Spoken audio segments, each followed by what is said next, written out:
Good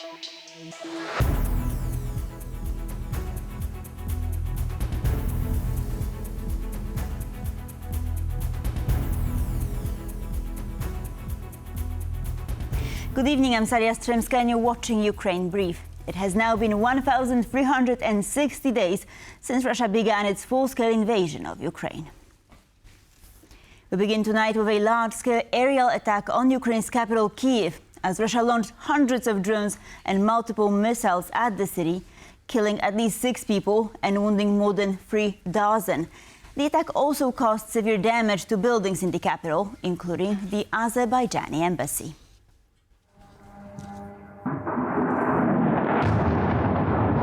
Another sleepless and deadly night for Kyiv residents began with the first explosions reported around midnight, followed by more waves of attacks that caused blasts and fires across multiple districts.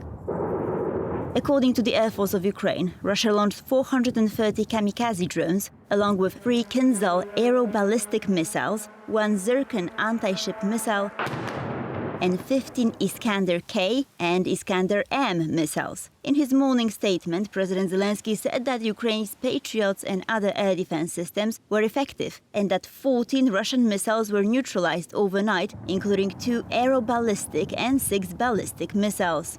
Russia's targeting residential buildings. Many high-rise buildings across Kyiv have been hit in almost every district, said Kyiv City Military Administration head Timur Tkachenko. According to the State Emergency Service, the attacks also damaged a hospital, a school, and sports facilities across the capital. Kyiv woke up to widespread destruction this morning after a devastating overnight attack with buildings destroyed and lives lost. According to Kyiv Mayor Vitaly Klitschko, at least 11 multi-story buildings were hit, and the latest reports confirm 6 people have been killed. Ukrainian Energy Ministry said the overnight attacks on energy facilities cut power to parts of the Kyiv, Odesa and Donetsk regions. Emergency services are working across the city as authorities continue to assess the damage. According to Kyiv police, over 200 claims have been received from victims following the attack. We heard a loud bang and jumped up immediately. I was the first to head for the exit, to open the door and get out, with my child following right behind me. But when I opened the entrance door, I saw flames, a towering pillar of fire.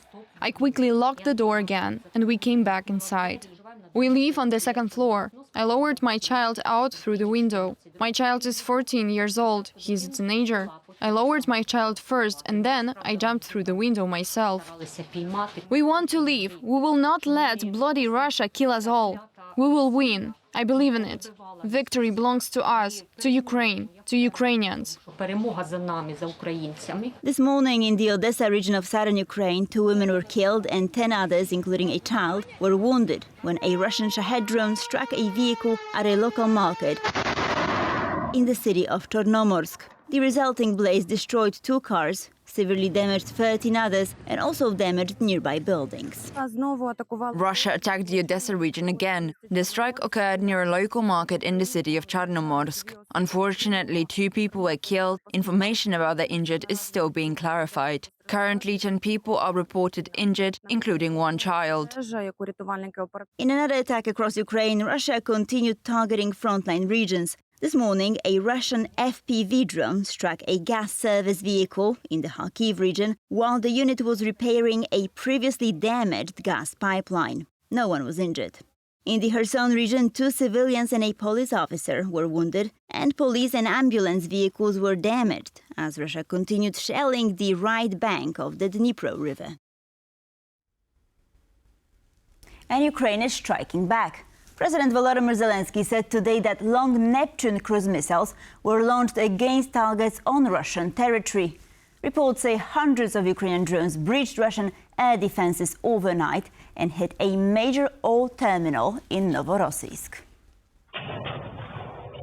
Ukrainian President Volodymyr Zelenskyy said on Friday that Ukraine overnight had used long Neptune cruise missiles against targets in Russia. Overnight, our warriors successfully used long Neptunes against designated targets on Russian territory. This is our entirely just response to Russia's ongoing terror. Ukrainian missiles are delivering increasingly significant and precise results virtually every month, Zelenskyy wrote on X. Numerous videos have appeared on social media capturing the sounds of sirens followed by a massive explosion and a fire in Russia's Black Sea port of Novorossiysk. According to preliminary information, the oil terminal, considered a major export hub, a strategically important facility for exporting Russian oil, and the endpoint of the Transneft pipeline, is on fire. Another strike in Novorossiysk allegedly hit a military unit, most likely targeting an ammunition depot. Video recorded by a local resident shows the moment of the attack. According to Reuters, the port in Novorossiysk has temporarily suspended all exports. The port ships the equivalent of 2.2 million barrels per day, about 2% of the global supply. Due to Russia's continued attacks on Ukraine's energy system, many regions of the country are now dealing with planned power outages.